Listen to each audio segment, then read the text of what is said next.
Welcome to Successful Dropout. This community is for the outliers, the innovators, the rebels, those who dare to defy the status quo, step off the conveyor belt, and claim the best version of their life. I'm your host, Kylan Ginger.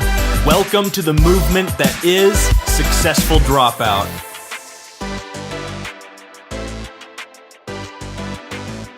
Hey, Successful Dropouts, I am very proud and excited to announce that the new Successful Dropout website and forum is now live.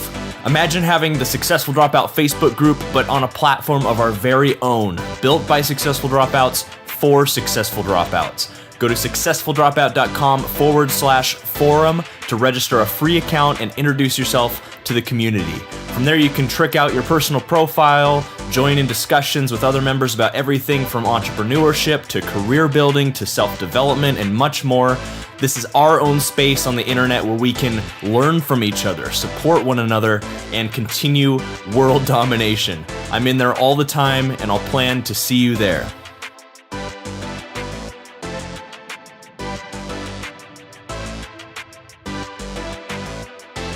What is up, Successful Dropouts? Get stoked because today on the show we have Schad. Rob had everything lined up to succeed in college, a healthy scholarship, a spot on the baseball team, but he decided to opt out on the last possible day and take life into his own hands. At the time, all he had going for him was $5,000 in inventory, which quickly turned into $250,000 in sales in 13 months through selling on Amazon. So Rob, it's a pleasure to have you on the show, and I'm very excited and pleased to introduce you as someone who is, it sounds like, originally a listener of the show back in the early days, and now you're able to come on as a guest and share your story, and I just think that's so cool. We've had that happen a couple times, and it's really neat for me to see. And so I just wanted you to know that, and it's a pleasure to have you on the show, man. I'd love to just turn it over to you now and have you tell us a little bit more about yourself and what you do, and let's just launch into it here. Awesome, Kylan, thanks for the great intro. Yeah, I'm gonna go off like right what you were saying with the Dropout Story. So I was actually listening to your podcast. This was probably like 2016. I was a senior in high school. I just knew college wasn't for me. I was getting like pressured by like my mom, a ex-girlfriend, my dad a little bit, not too much. He runs his own business, so he was very understanding. Obviously, school counselors, teachers, all those people, you have that pressure of, okay, you need to go to college. So I kind of just like went with it. I applied to a couple local colleges, got in. To the three schools I applied to. I was planning on playing baseball, and I was just like, I just felt something was missing. I knew what I would get in terms of education wasn't going to be worth the time I put into it, because I did have a pretty healthy scholarship. My parents were going to cover the rest. So to me, I wasn't going to personally go into a ton of debt to even go to school. It was just those 4 years of time. And at the end of it, my goal, literally in college, was to prove to my parents that I had a business that was successful, so I could drop out. And with that, kind of like with that mindset, I'm like, wait, why am I even going if my whole goal at the end of the day is to drop out? I'm just wasting my time. Right. I'm wasting the school's resources. I'm wasting my parents' money. And I was just like, you know what? It has to happen. So August 14th was the day that I was like, you know what? I have to just opt out. I can't go to school. I can't do this. This isn't for me. I'm not going to get anything positive from it. I'm just going to, again, waste my time, waste the school's time, waste my parents' money. And that's when I was super adamant to my mom. And I'm like, you know what? I can't do this. I have to drop out. And she took it, a little hard. There's a couple days where I didn't get talked to. But, she warmed up to it. Obviously, success helps warming up to it. My dad was on the other side. He was very supportive. Since he ran his own business, the whole time, like through the college process, he's like, there's another way to do this. But to make my mom happy, he kind of was like, you know what, you should just go to school and make your mom happy. But at the end of the day, both of them are very supportive of my decision. Again, they're really supportive right now of my decision, especially seeing success, considering I'm out in London living like a digital nomad lifestyle and basically paving my own path with $0 in school debt and making money, which at the end of the day, instead of going down in the hole, I'm going up in the hole. I love it, man. And you're, so you mentioned you were traveling right now. You're in London, and then where are you headed to next? Yeah, after this, I'm going to Greece, Dubai for a little, like, kind of like some fun travel, then settling down in Budapest for about a month or 2 months, and then going to check out some of those, like, Eastern European countries and stay out till about September, October, then probably head home for a little bit, and then I want to make an Asian tour at the end of this year. Right on. So how much of that is business and how much is just pleasure?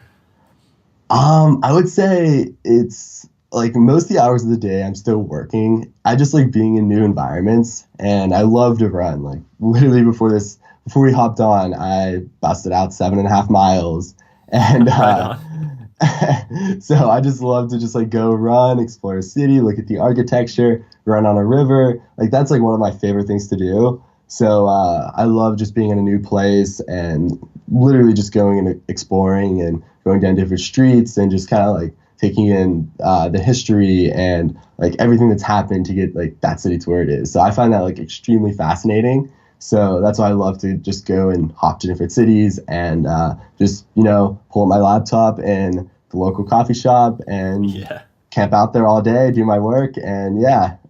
That's living the dream, man. I think I told you earlier, my wife and I did that for a little over a month last year and just went to a few different countries. We called it a workcation, just had our laptops and, worked from local Airbnbs and coffee shops, and then the rest of the time just explored and just kind of traveled around. And there's nothing like it. We worked really hard to be able to have that kind of lifestyle, and that's great, man. So I'd love to get into, what exactly is allowing you to live that kind of lifestyle, because I think that's what a lot of people listening are searching for, is this time and financial freedom. And I know a lot of people are interested in working remotely or setting up some sort of business or, freelancing career that allows them to work remotely. And so you got into Amazon. I'd love you to tell us that story.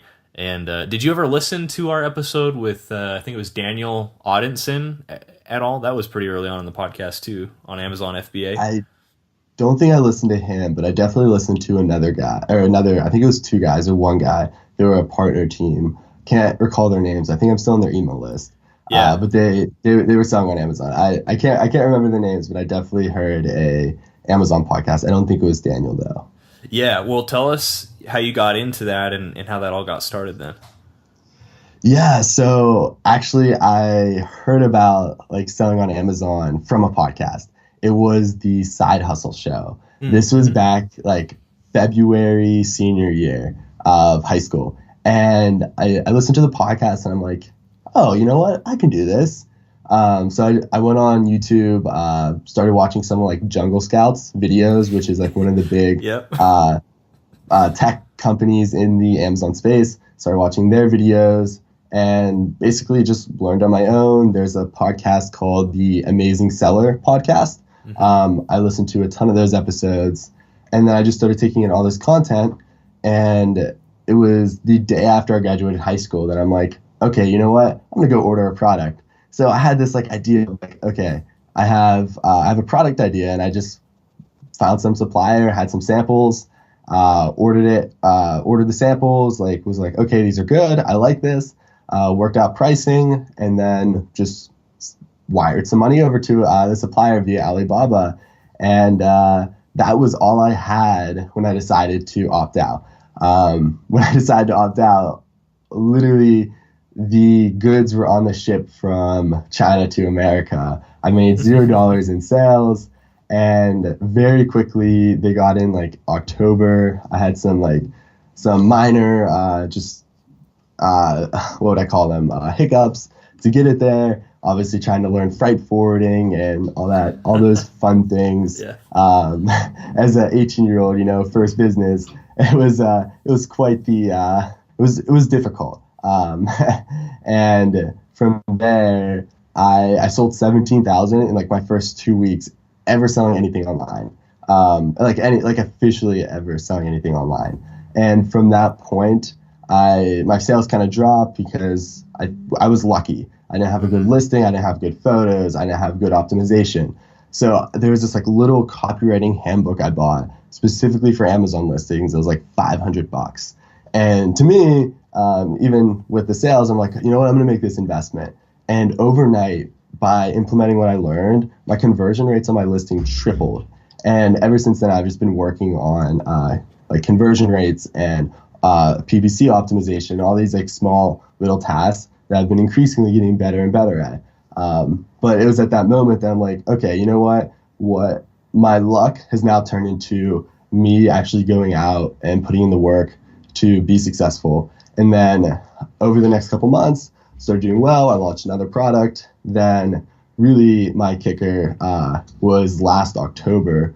From the data I had from the previous year, from the one product launch that did extremely well, I did 150 grand in the month of October just last year. That was like my biggest month to date, and it ended up being like 250K for my first year selling online. And since then, I've kind of explored out, and basically my biggest bottleneck was inventory. Like, to me, it's very expensive to go launch a product. I mean, it's a couple grand, but at the order size I go now, it's a hefty sum to go launch a product. So I'm like, you know what? I have the skill of selling on Amazon. Why don't I just go start my own like consulting agency to basically work with physical product brands that know Amazon is great, that it's a great selling platform, but have no that have literally like don't have the knowledge and need someone that has the knowledge to go in. So now I'm just partnering up with brands, and I get a cut of the Amazon revenue, and I sell their products on Amazon for them, basically doing A to Z, covering everything. So it's like an outsourced Amazon guru for themselves. Gotcha. And so do you still have your own brands that you're selling as well? Yeah, I still have my own brands, and I'm actually growing some of my brands right now. I have a couple partnerships for Amazon brands coming up. So I'm still very heavily invested in the private label sector, but I'm kind of building out my agency as well to basically be able to have myself as a client. So I'm not running like 7 Amazon businesses and just like running with a chicken with his head cut off all day long and trying to do everything.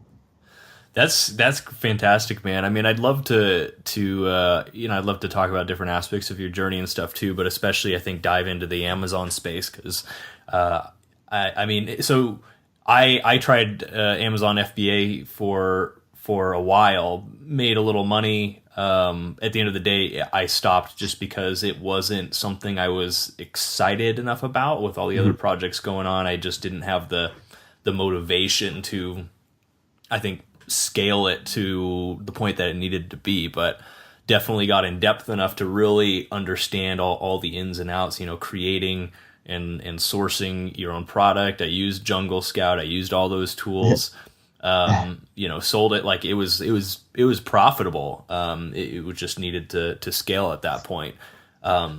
One of the concerns I had, because it sounds like we probably got into it around the same time, like around 2016 and stuff, when it was really starting to blow up. That's when the Amazing Seller podcast came out, and like everybody and their dog was talking about it.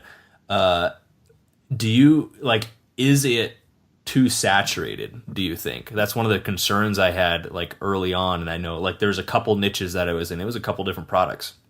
And like one of the things that happened is I found this great product. There was one seller, and she was just absolutely killing it. And her listing wasn't optimized well. The product was not very good, but people were just buying this thing left and right. And so I just made it better, optimized the listing. But it takes like at least a month before to source and then get a product shipped to you after samples and all that stuff. By the time I did it, there were literally like 20 to 30 other sellers, and over the next like several months, it just drove the price into the ground. It just started getting cheaper and cheaper and cheaper until there was just no margin left. And so that was one of the concerns I had early on. So I'd love you to like talk a little bit about that, and for people listening, like, is there still opportunity, I guess? Yeah, so I'm 100% under the impression there's still a ton of opportunity on there. The days, and I think even when we started, the days of just like buying a product and throwing it up there and it's selling were over. Right. And that's definitely over now. And there's people still doing that, where they just go buy, they watch a couple YouTube videos, they spend maybe 3 or 4 hours trying to find a product, and they're like, oh, I'm just going to go buy this one and import it. Like a garlic and I think press that's or something. why, yeah, exactly. I think that's why there's a very high kind of like failure rate now of people that are doing it, is just because they're taking shortcuts. They're not putting in the work. They're not going and finding a great product. One big thing for me is like taking time to basically like watch a product, watch a niche for an extended period of time to make sure that like it doesn't get like oversaturated like super quick. You know what I mean? Mm-hmm. And then another thing is to look for product niches that kind of have been like almost like a stalemate, where 4 or 5 of the people are just like kind of like these big brands or medium size, actually like have a brand that aren't Amazon sellers but are doing well. And kind of like what you said, you improve the listings, you improve the photos, you improve the product, and you put it in there. And again, just looking for stuff where there's a couple people that are just kind of like stalemated, that most people would be like, oh, this is like really hard to get into because higher sales, higher reviews. But if you look like deeper down into it, you're like, wait, I can beat all these people on 3 out of the 5 aspects that I look for. And that's something that I've currently put into my arsenal when it comes to looking for products, is looking for stuff that most people would steer away from because it is higher sales, because it is higher reviews, but it's a lot of people that aren't optimized for Amazon. So that's something that I'm currently launching some products in and testing out that theory, that concept. And one of my products right now does very well with that. Also, another thing people say to stay away from is seasonal stuff. I do very well with seasonal stuff. So I think that's, as a beginner, you don't want to go into something seasonal, because if you don't have the right pictures, you aren't good with PPC, you aren't good with writing a listing, then you're going to get screwed with that inventory. But once you're able to go launch a product, you understand the process, you understand how to write a good listing, you understand your keyword research, seasonal products are a very good hit. And you could build a business literally selling 1 or 2 seasonal products in Christmas every year and make a very solid living for yourself. So this Christmas, I did a lot of research, just kind of like figuring out like what products I want to go launch for Christmas. And then that's in my plan in the next couple months to go source them and to get them into Amazon. Very nice, very early, get the reviews on there, get the initial sales. And once the traffic picks up, really just route it to the top. Love it. That's awesome, man. So what, for people interested in getting into Amazon FBA, which for people that are listening that aren't familiar with it, I mean, I would recommend just a quick Google search, but I mean, essentially in a nutshell, you're getting on a site like Alibaba, you're finding products that can be manufactured in China, you're picking one, perhaps you're making your own, or you're taking one and making some modifications. That's what I did to just make it better than what's already on Amazon. And then essentially you're shipping that product to Amazon and then using Amazon's website and stuff to get in front of millions of paying customers. And the nice thing about FBA is that Amazon is handling all the customer service, storing your product, shipping it. They literally handle everything. But what you're doing is kind of taking on the risk of finding a product that people want, putting money up front to buy a bunch of units of that product, and then basically optimizing your listing to hopefully sell out of them as quickly as you can. And so that's kind of what we're talking in a nutshell. But what, for people that are interested in getting into it, what are some resources that you'd recommend, or do you have anything people could consume or anything like that? Yeah, absolutely. So when it comes down to just like learning about it, don't go on YouTube and search Amazon FBA. It has been so saturated with so many just clickbaity titles that provide no value. The best resources is Jungle Scout actually has, it's called like the $1 Million Case Study. It's like 27 videos that are each an hour long. That is like some of the best content. I always tell people to go just watch that, and it's going to be as good or better than most of the courses out there. Along with that, the Amazing Seller podcast, great podcast in terms of just like start to finish, so much fantastic stuff in there. Then personally, I have a Facebook group that I've put together just, share what I learned. I do some lives in there, going to do some kind of like a live like mini course in there, just going over what I learned, my strategies, everything like that. So I have a Facebook group, and I'm more than welcome. If anyone wants to just shoot me a message on Facebook and ask away, I'm more than happy to answer any questions anyone has. Because starting out, a big thing I always stress is like, make sure selling on Amazon is for you. And I tell a lot of people actually not to sell on Amazon just due to the fact it doesn't fit into where they want to go or like their personality type, because there's a ton of stuff that goes into it, from picking a great product to sourcing a product to getting that product to America to doing SEO to doing to figuring out your pricing to doing like pay-per-click. There's like 6 like major skills that at the end of the day you have to learn.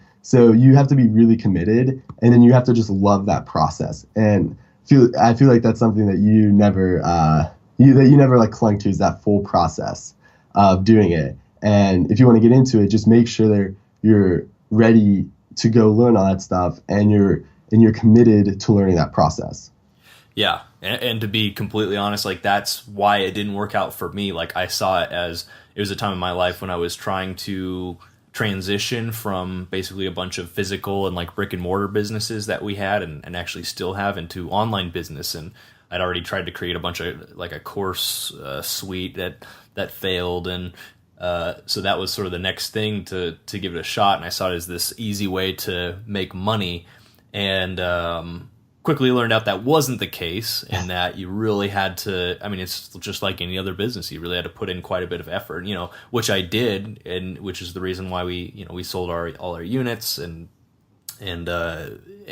did make some money. But then after that, it was like, no, like this just isn't for me. And I love that you touched on that, because it really, like it is like any other business, and that's how you're going to succeed in something like this that is pretty saturated with a lot of people just trying to make a quick buck, by treating it like a real business. That's how you're going to get on top of the competition. And so you kind of alluded to it, but for people listening, like what kind of person do you think would be best jumping on board this train? And what's the lifestyle like? Like what's kind of your day to day being a private label seller? Yeah.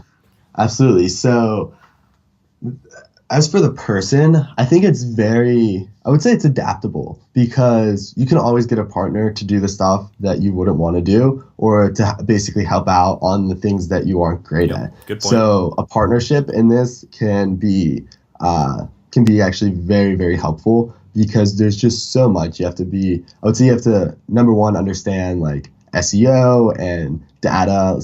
So like there's that part of it. That's something I was very good at. Like I was a very good math student, so I could understand like margins and profits and basically my bottom line, be able to break down how much I was spending in PPC to see if I'm still profitable. Like I am very good with numbers. So that definitely helps out. So like if you're a numbers person, you're good at accounting or just math in general, that's a very good skill to have, because there's a lot of numbers you're going to crunch to make sure you're profitable, to make sure the products are going to work out, to work with keywords and pay-per-click.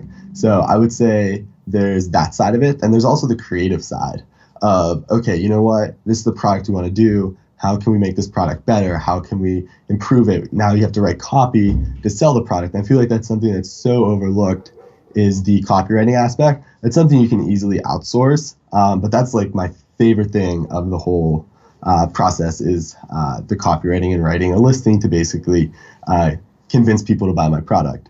So I geek out over conversion rates and stuff like that.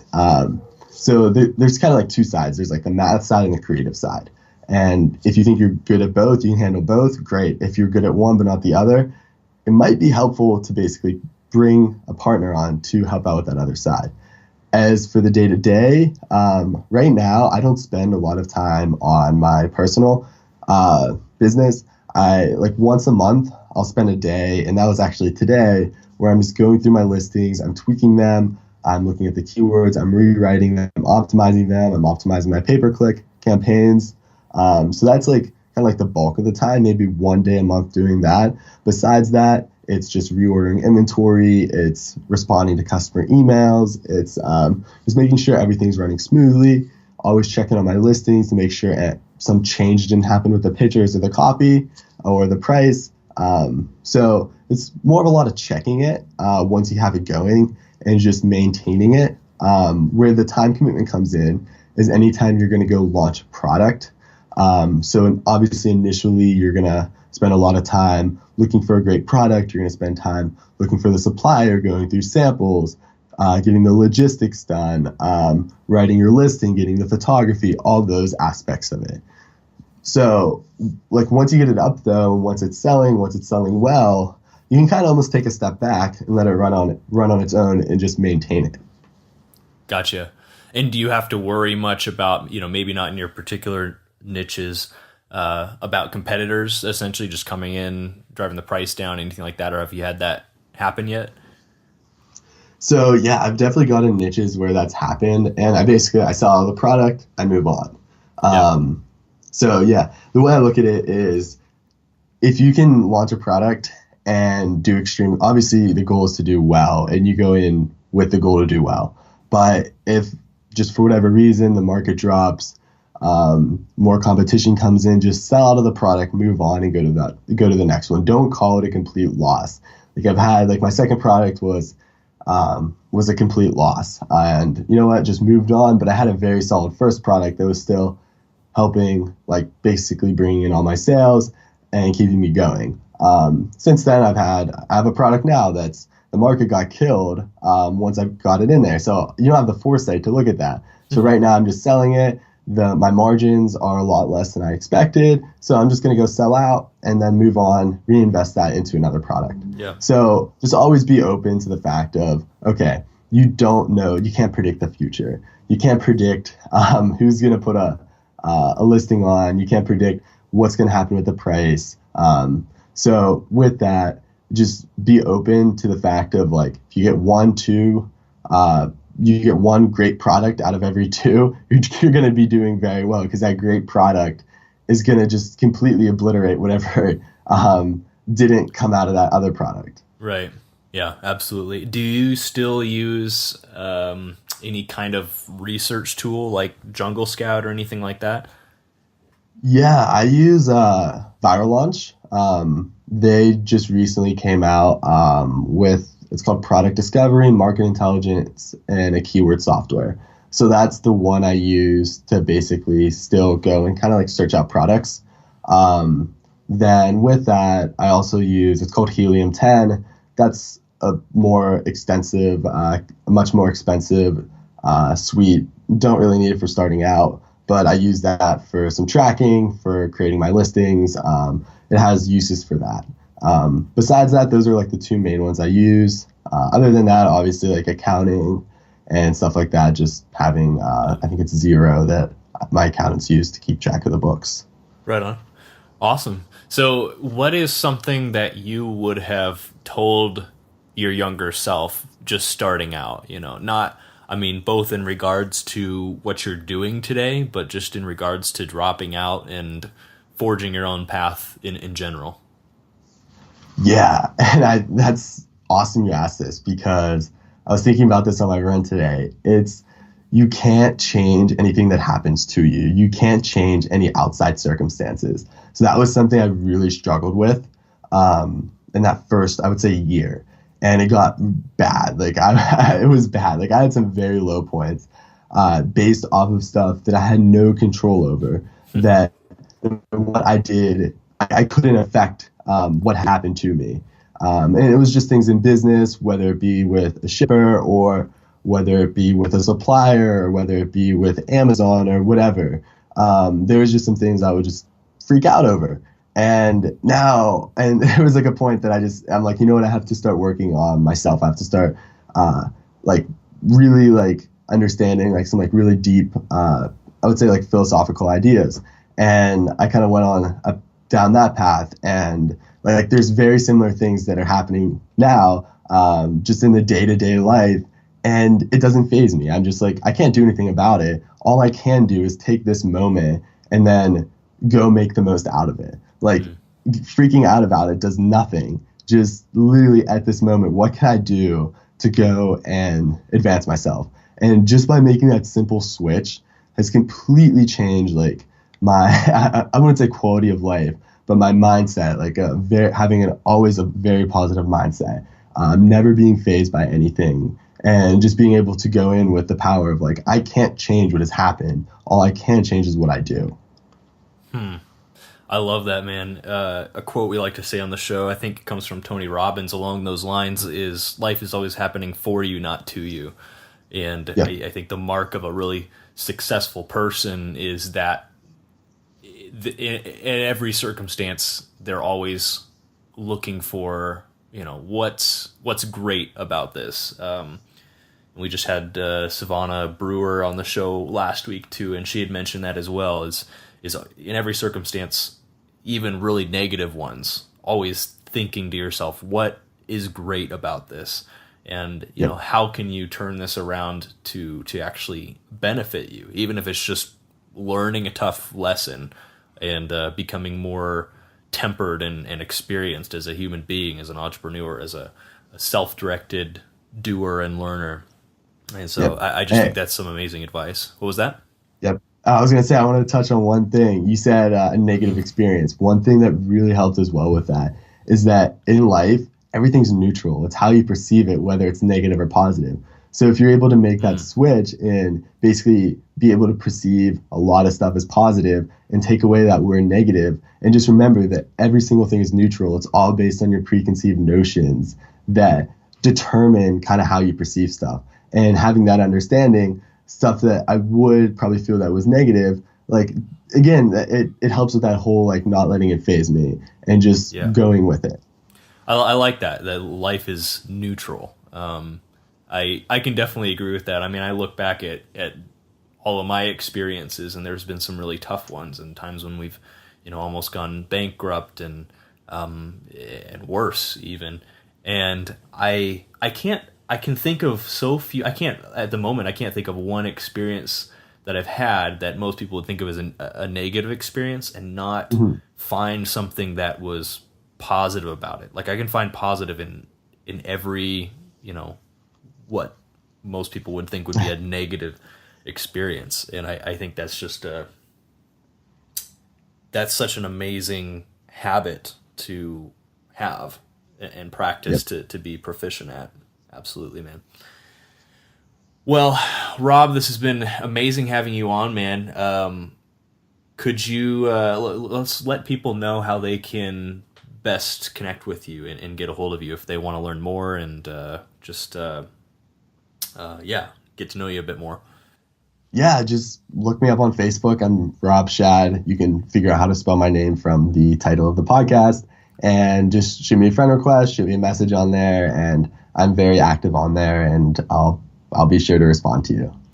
Awesome. Well, Successful Dropouts, you are the average of the 5 people you hang around the most, and you've been hanging out with Rob and Kylan today, learning what it takes to opt out, grind, and succeed as an entrepreneur. For everything we talked about today, head over to successfuldropout.com and type Rob into the search bar, and the show notes will pop right up.